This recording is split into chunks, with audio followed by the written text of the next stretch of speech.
What's happening, everybody? The latest college football rankings. First week of the rankings, they are out. Also, we're going to talk all things Mississippi State Bulldogs football with Crissy Froyd. All that coming your way right now. Locked On SEC starts right now. You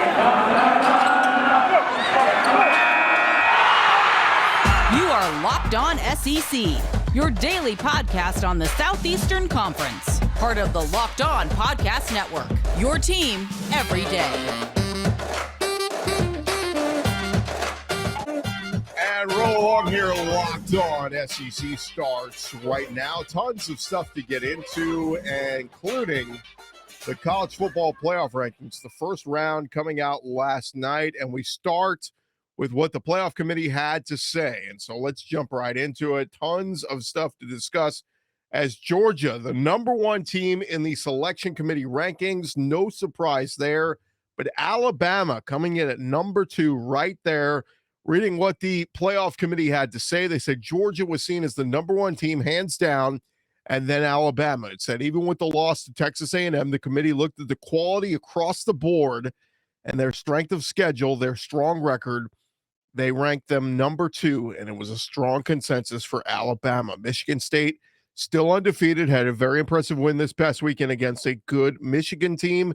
They're at number three, and then Oregon at 7-1. They were ranked number four in large part because of its win earlier in the season at Ohio State, but also a good win against a 7-2 Fresno State team. In addition to the top four, they say their charge is to rank the top 25 teams. They said, and while we spent a lot of time 1 through 4, I can tell you that we spent a great deal of time all the way through. We know how important it is to rank all the way through 25. Our conversations are deep and in a lot of detail. So if you look through the rankings, you got Georgia at number one, you got Alabama at number two, and then several other SEC teams coming in through the rankings. When you go down through and you get to Auburn at number 13, Texas A&M at number 14, Ole Miss at number 16, Mississippi State at number 17, and Kentucky at number 18. Crazy to have that many SEC teams in the top 18, but I think it was well-deserved. Also, the playoff committee asked, look, you've been more forgiving of losses than the traditional polls. In this week's edition, you have a team like Mississippi State that is 5-3, and not just in the top 25, but relatively high up there at number 17. Wisconsin's up there as well. Can you describe how the committee balances that part of a team's resume, especially with these teams that have 3 losses already? And Gary Barta said, yeah, Mississippi State, certainly we don't ignore those 3 losses. They are real, and we consider those. But in Mississippi State's case, they have wins against NC State, who the committee thinks very highly of. Texas A&M, same thing there. Texas A&M obviously has a big win against Alabama.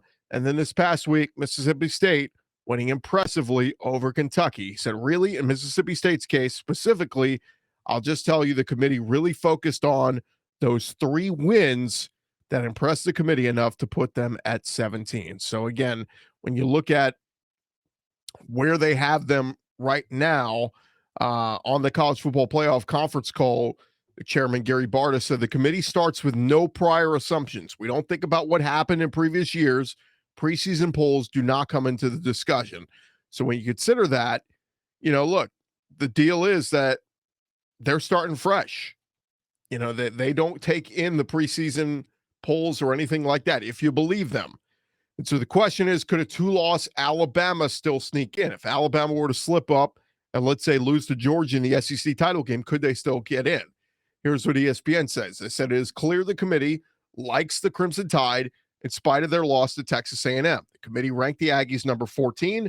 So as of now, that loss doesn't appear to be as bad as it was at the time. Alabama can also boost its resume with a regular season win against rival number 13 Auburn in the Iron Bowl. What if Alabama loses to Georgia in a thriller in the SEC title game? It would be hard to justify, but based on the first ranking, it should not be discounted entirely. So, look, Alabama is very much alive in this thing, right there at number 2 in the first college football playoff rankings, and Alabama very much still in play if things play out the way we think they will. If they lose a close game in the SEC championship game against Georgia, Alabama has a chance to stay in this. I don't think it's any mistake that they put Cincinnati number 6 here. Cincinnati has a great win over number 10 Notre Dame. That's great. But still, they looked at them as on the outside looking in. They're giving a lot of credit to the SEC, putting Georgia and Alabama 1-2. And then a lot of SEC teams ranked at 13, 14, 16, 17, and 18. So the SEC getting a lot of credit early on the first college football playoff selection committee rankings. Again, a lot can change in the next couple of weeks, but I think that speaks volumes of what the committee thinks as of right now. So Georgia, if they run the table, they win out. Let's say they win out the rest of the regular season. Let's say they beat Alabama in the SEC title game. They're going to be the number 1 team. They're not moving out of that spot. Let's say, for argument's sake, Georgia runs the table but loses a close game to Alabama in the SEC title game. I think Georgia doesn't fall far. I think Alabama doesn't fall far. And we'll see what happens with the likes of Michigan State, Oregon, and Ohio State. I think all 3 of those teams are fighting for 2 playoff spots, and I think we may be in a spot where Georgia and Alabama are both in. We'll see how it plays out in the next couple weeks. I am Chris Gordy. You're listening to Locked On SEC. When we return, we're going to talk all things Mississippi State Bulldogs with our buddy Crissy Froyd from Sports Illustrated. That's coming your way next. Quick minute here to remind you about our friends at PrizePicks. If you have not tried the PrizePicks app yet, what are you waiting for? They're a leader in college sports daily fantasy. They got more college football props than anyone in the world. They offer any prop you could think of, from yardage to touchdowns, interceptions thrown, anything you can think of. I was skeptical at first. I downloaded the app, which you can find at the App Store, the Google Play Store, or you just go to prizepicks.com. Before you sign up, make sure you use our promo code LOCKEDON. It's LOCKEDON. I'm telling you, it makes watching games on Saturday that much more fun, particularly in the SEC. They've got tons of different guys on there, quarterbacks and running backs, and the interceptions thrown. You could think this guy's going to throw more interceptions than this guy, whatever. It's really cool. You got to go check out the app. Make your Saturday that much more fun. PrizePicks, they offer mixed sport entries as well, so you don't have to do just football. They got other stuff on there as well. But use their award-winning app. You can find it in the App Store and Google Play. You can make your entries in 60 seconds or less. It is that easy. And the PrizePicks is safe, and they offer fast withdrawals. Don't hesitate.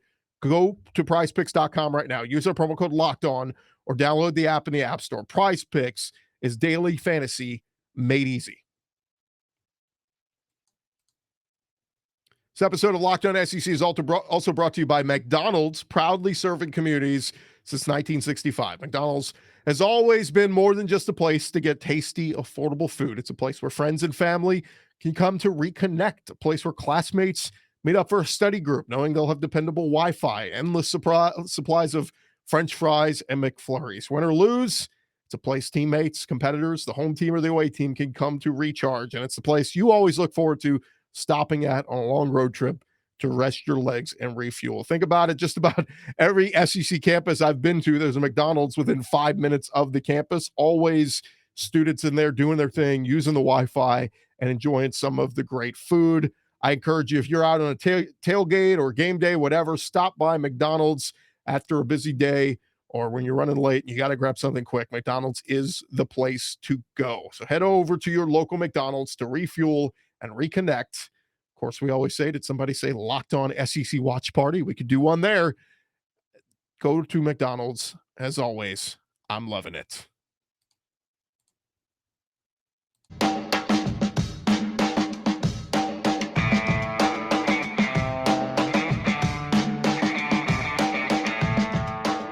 Rolling along here, Locked On SEC. Chris Gordy here with you. Thank you guys for making Locked On SEC your first listen every day. And now, pleasure to be joined by our buddy Crissy Froyd, covering the Mississippi State Bulldogs for Sports Illustrated. And man, the Bulldogs in a little bit better spot than I thought they would be at this point in the season. A big win for them this past weekend over Kentucky. And Crissy joins us now. Crissy, welcome in. How are you? Good. How are you? We're doing okay. Talk me through the game this past weekend, because look, we knew it was going to be a tough road for Mississippi State, even though, they're playing at home in Starkville, but Kentucky have been so good all season long, particularly defensively, but offensively as well. What did you see out of Mississippi State this past weekend for them to get such a dominant win, 31-17 over UK? Mm-hmm. Well, I mean, part of it, I thought that Kentucky hadn't faced really a large amount of really high-level legitimate competition on their way to that 6-1 record that they came in with. And I also noticed that Will Levis had been kind of up and down just as a passer in general, which is typical of those guys that go and play like the lion role at Penn State. They're kind of a versatile, do-it-all kind of thing. But as far as this game goes in particular, there was a little bit of, I'd say, sputtering in the beginning from Mississippi State, but they fixed it, and they were only behind for a little while, and then it didn't seem like it took too long, really, probably up until about the second quarter when you got the sense that Mississippi State had all the momentum and that they were going to hold on. I think that they forced Will Levis into some bad situations. I think they exposed kind of just some of his shortcomings as a passer. They did a really good job of shutting down that run game, which is a big deal because Chris Rodriguez leading the SEC in rushing yards coming into this game. So I think taking away the run from Kentucky was so huge. And then they have a quarterback, like I said, who is just not the best, most consistent passer because he's not been asked to be for the majority of his career. And then I also think that there's also been this notion that the air raid offense doesn't work in the SEC, which this is an offense I've studied for a while now.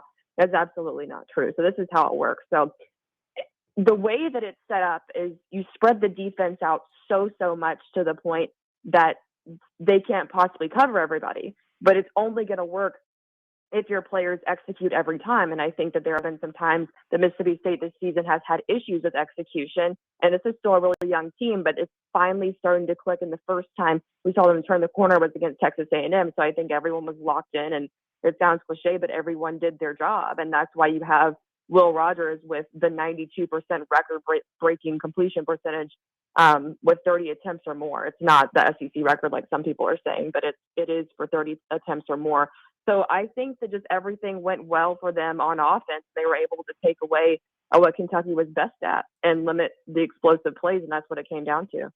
I think what we were most surprised by, and you mentioned the record over 30 attempts for Will Rogers. I mean, 36 of 39 is ridiculous on any level of football. But I think what's so interesting, we've become so accustomed to this air raid offense, and Mike Leach doesn't even try to run the football. When I went back and watched the game on Saturday, I was surprised they were able to keep the passing attack so sharp because they were able to mix in that run game with Marks and Johnson. And they only rushed for 94 yards, but they had 3 rushing touchdowns.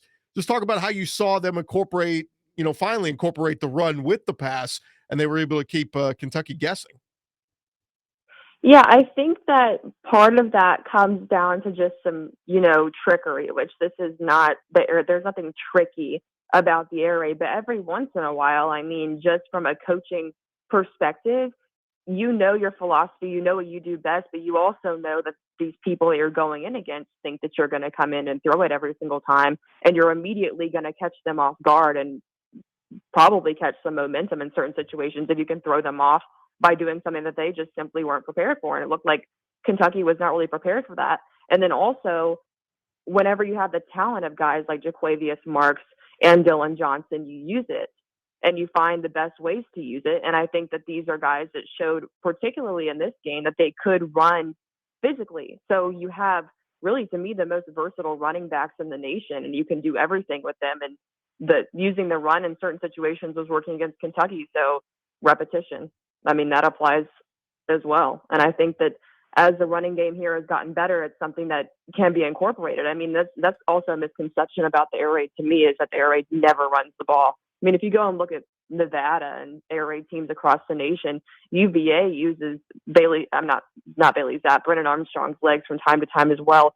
So it is something that is incorporated, not a lot, but it can certainly be used in strategy, as you saw here. Talk a little bit about this defense, because I think Zach Arnett, we know how good he was last year with this defense, and his name was out there. He was, sniffing around in some other jobs. LSU brought him in and all that, but sticking around another year.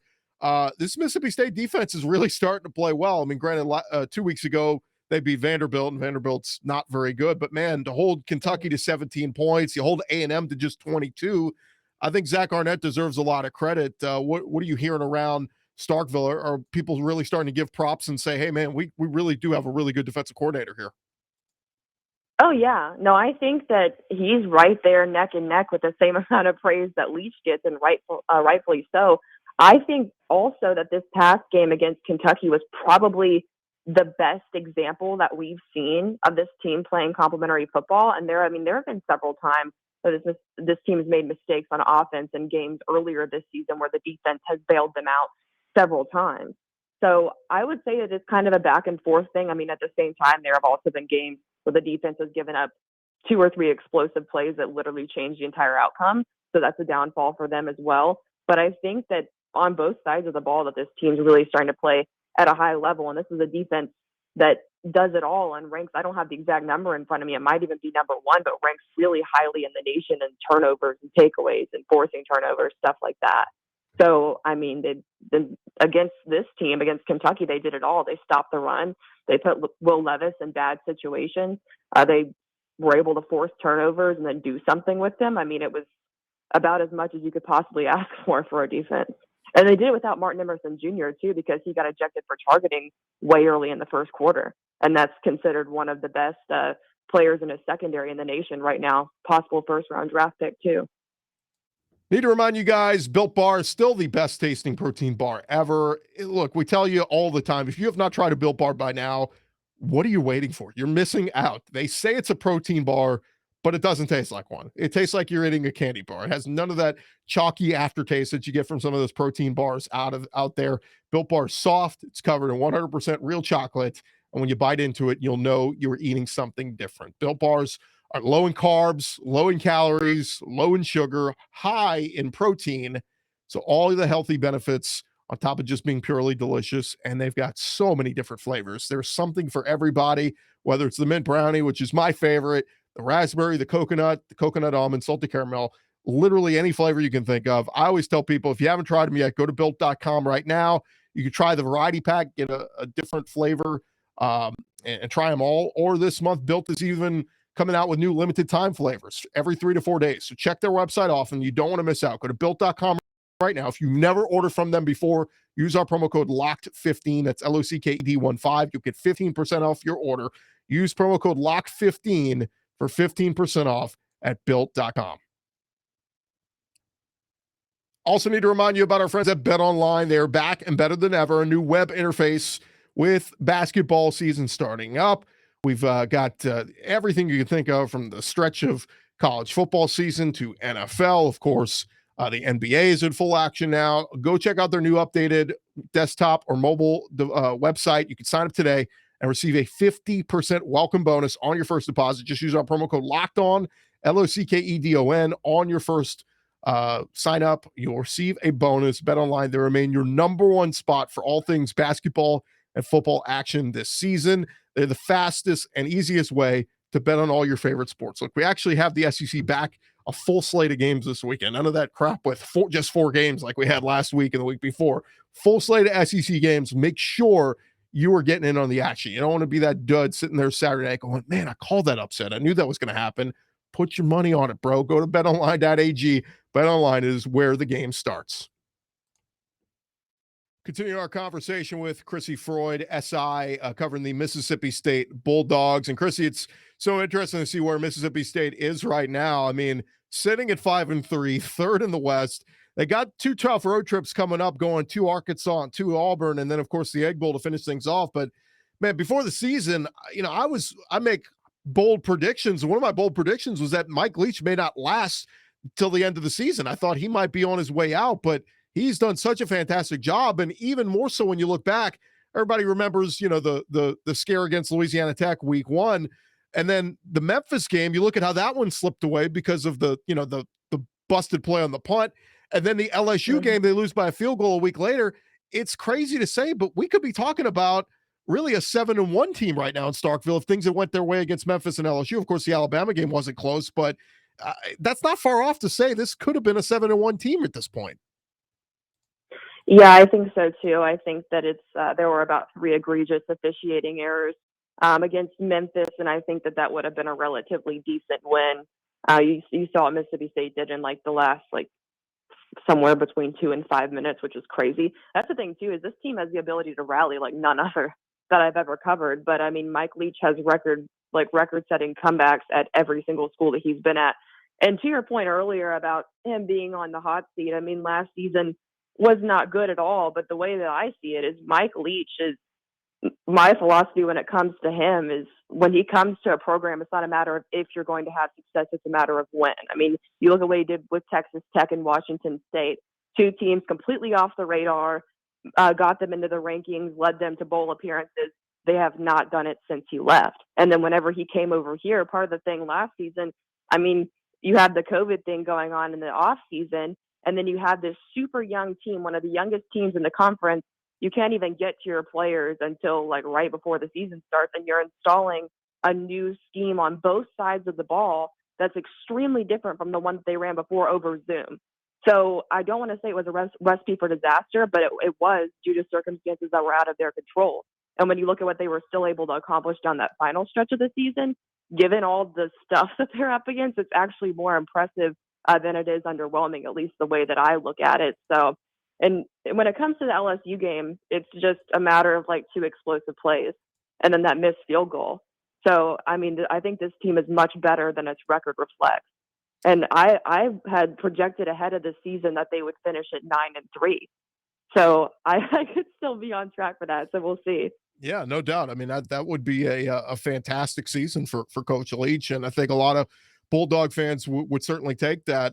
Crissy, I want to get your thoughts. I know you watch a lot of quarterbacks. You look at a lot of quarterbacks, and right now we're starting to kind of narrow down the Heisman list, and two names that are kind of up there: Matt Corral at Ole Miss and Bryce Young over at Alabama. And both those guys have had fantastic years. Corral's been kind of fighting through injury, but when you look at the three best passers in the SEC, it's Will Rogers right up top with Bryce Young and Matt Corral behind them.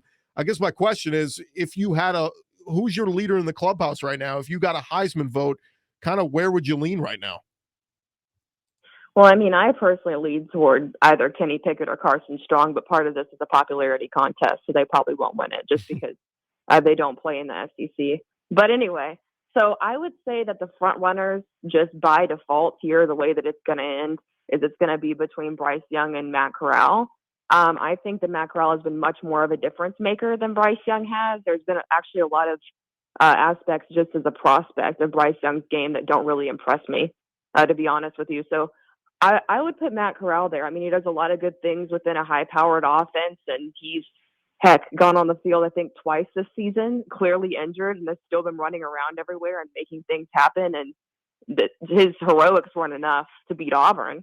But, I mean, just the amount of grit that he's shown and the difference that he's made and how much he means to this offense and its success, I definitely give it to him. Yeah, it is so interesting. Bryce Young is almost a victim of you play with a lot of talent. You play with more talent surrounding you than Matt Corral does. And certainly both those guys expect to translate the next level. And I know you do a lot of draft work and kind of look at it. Is there I know you'll do a lot of study in the offseason and all that, but has there been one or two quarterbacks just watching in the college level this year that you go, wow, that guy's going to be really good at the next level? Yeah, as far as the quarterbacks go, Kenny Pickett and Carson Strong are my 1 and 2. I've just listed in reverse order, but that's how I have them. I think that Carson Strong is the best player on the deep ball right now that exists in college football.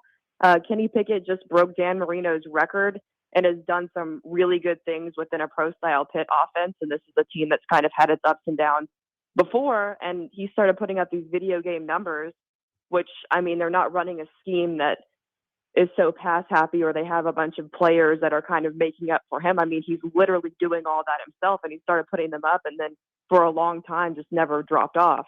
And his play itself has still not dropped off. So, I mean, those two are guys that I'm really looking at. And as far as the SEC goes, I've been pretty surprised by how well Bo Nix has done the past 2 weeks. And I'll definitely have my eye on whether or not he can keep it up, because that's one that we've been looking for to turn the corner for years now. Yeah, we've been saying for so long, man, Bo Nix, can he just put together back-to-back good performances and take that leap? And, man, he certainly has these last couple weeks. And he'll have his work cut out for him going to Texas A&M this weekend. It's going to be a really, really fun game. But kind of the undercard, I guess, an underrated game that should be a really good one is 3:00 Central on SEC Network this Saturday with Mississippi State playing at Arkansas.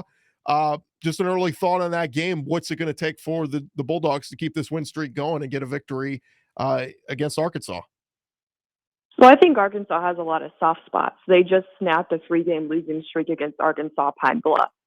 So I think that Arkansas has had some recent struggles on defense. That's certainly something that can be taken advantage of. And as far as the offense goes, a little bit of a different quarterback that you face and a big, just absolutely huge power runner in KJ Jefferson.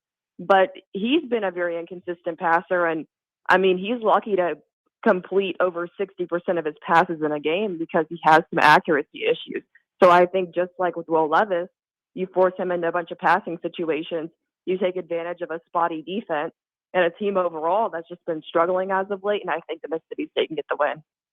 Crissy, great stuff as always. You can follow her on Twitter at Crissy, CRISSY _Froyd on Twitter. And of course, read her stuff for the covering the Bulldogs at SI Bulldogs on Twitter. Appreciate the time. Thanks so much. Let's do this again real soon. Yeah, for sure. Thank you so much for having me. All right, there she is, Crissy Froyd of SI Bulldogs, covering the Mississippi State Bulldogs, does a fantastic job. And I just think Mississippi State, I mean, if I'm doing a list of surprises in college football this year, I mean, especially the SEC, I put Mississippi State as one of the big surprises. I did not have them at 5-3 at this point in the season. And, two big, really 3 swing games left. I mean, at Arkansas, at Auburn, neither of them are going to be easy, but let's just say they split those and go 1-1. They're going to be Tennessee State. And then the Egg Bowl, we know how good Matt Corral and company are, but man, if they could go 3-1 down the stretch and you finish 8-4, that is an absolute fantastic end to the season for Mike Leach and company. And sorry to ever say I had him getting fired at the end of this year. I will eat crow on that prediction. Now, some of my other predictions have come to fruition. I had A&M beating Alabama. Just didn't have Zach Calzada as the quarterback. I thought it was going to be Haynes King, and I thought A&M was going to be undefeated at that point. But that was one of my bold predictions for this season. So thanks for making us your first listen every day. Now go make your second listen. Listen to some of our other great podcasts along the Locked On Podcast Network. You can check out Locked On Bama, Locked On Bulldogs, Locked On Gators if you want to be depressed. Tons of great podcasts. Go check them out along the Locked On Podcast Network. I'm Chris Gordy. Talk to you guys tomorrow.